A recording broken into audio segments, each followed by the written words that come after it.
भगवती श्री सीता। भगवती श्री सीता जी की महिमा अपार है। वेद, शास्त्र, पुराण, इतिहास तथा धर्मशास्त्रों में इनकी अनंत महिमा का वर्णन है। ये भगवान श्री राम की प्राण प्रिया आद्या शक्ति हैं। ये सर्वमंगलदायिनी, त्रिभुवन की जननी तथा भक्ति और मुक्ति का दान करने वाली हैं। महाराज शिरध्वज जनक की यज्ञ भूमि से कन्या रूप में प्रकट हुई भगवती सीता ही संसार का उद्भव, स्थिति और संहार करने वाली पराशक्ति है। ये पतिव्रताओं में शिरोमणि तथा भारतीय आदर्शों की अनुपम शिक्षिका हैं। अपनी ससुराल अयोध्या में आने के बाद अनेक सेविकाओं के होने पर भी भगवती सीता अपने हाथों से सारा गृह कार्य स्वयं करती थी और पति के संकेत मात्र से उनकी आज्ञा का तत्काल पालन करती थी। अपने पतिदेव भगवान श्री राम को वनगमन के लिए प्रस्तुत देखकर इन्होंने तत्काल अपने कर्तव्य कर्म का निर्णय कर लिया और श्री राम से कहा, हे आर्यपुत्र, माता, पिता, भाई, पुत्र तथा पुत्रवधू ये सब अपने अपने कर्म के अनुसार सुख दुख का भोग करते हैं। एकमात्र पत्नी ही पति के कर्म फलों की भागिनी होती है।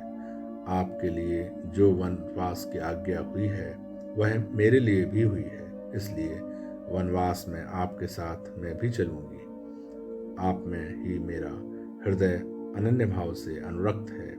आपके वियोग में मेरी मृत्यु निश्चित है, इसलिए आप मुझे अपने साथ वन में अवश्य ले चलिए। मुझे ले चलने से आप पर कोई भार नहीं होगा। मैं वन में नियम पूर्वक ब्रह्मचारिणी रहकर आपकी सेवा करूंगी। अपने पति श्री राम से वन में ले चलने का निवेदन करती हुई सीता प्रेम विवल हो गई। उनकी आंखों से आंसू बहने लगे।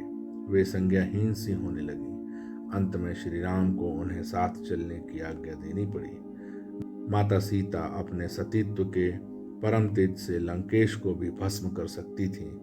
पापात्मा रावण के कुत्सित मनोवृत्ति की धज्जियां उड़ाती हुई पतिव्रता सीता कहती हैं, हे रावण, तुम्हें जलाकर भस्म कर देने की शक्ति रखती हुई भी मैं श्री रामचंद्र का आदेश न होने के कारण एवं तपोभंग होने के कारण तुम्हें जलाकर भस्म नहीं कर रही हूँ। महासती होने सीता ने हनुमान जी की पूंछ में आग लगने के समय अग्निदेव से प्रार्थना की, हे अग्निदेव, यदि मैंने अपने पति की सच्चे मन से सेवा की है, यदि मैंने श्री राम के अतिरिक्त किसी का चिंतन न किया हो, तो तुम हनुमान के लिए शीतल हो जाओ। महासती सीता की प्रार्थना से अग्निदेव हनुमान के लिए सुखद और शीतल हो गए और लंका के लिए दाहक बन गए। सीता के पातिव्रत्य की गवाही अग्नि परीक्षा के पश्चात स्वयं अग्निदेव ने दी थी। महासती सीता के सतीत्व की तुलना किसी से भी नहीं की जा सकती। भगवती सीता का चरित्र समस्त नारियों के लिए वंदनीय तथा अनुकरणीय है।